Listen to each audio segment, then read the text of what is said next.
தேவதர்ஷன் இப்ப சொல்லுவாரு, தெரியலன்னா கேட்டு தெரிஞ்சுங்க. 16 செல்வங்கள் சொல்லுப்பா. புகழ், கல்வி, வலிமை, வெற்றி, நன்மக்கள், பொன், நெல், நல்விதி, நுகர்ச்சி, அறிவு, அழகு, பெருமை, இனிமை, துணிவு, நோயின்மை, நீண்டார். சந்திரகுணம், சாந்தனு மகாராஜா. சாந்தனு மகாராஜாவோட மனைவிகள் 2 பேர். கங்கை, சத்யவதி. கங்கைக்கு பிறந்தவர். பீஷ்மர். சத்யவதிக்கு பிறந்தவங்க விசித்திரவீரன், சித்ராங்கதன். சூப்பர்ப்பா, வெரி குட்.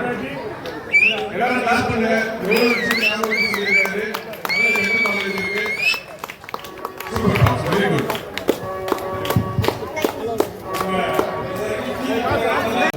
ரெண்டாவது பாத்தீங்கன்னா ஒரு பக்கம் இந்த குழந்தைகளுடைய நேரம் பார்த்து நம்ம பெருமைப்படுறத விட இந்த நிலையை கொண்டு வந்த தாயை பார்த்து பெருமைப்படணும். நல்லவர்க்கெல்லாம் எதிர்காலமே நம்பிக்கை வைத்தால் வந்து சேராதா உள்ளங்கள் எல்லாம் ஒன்று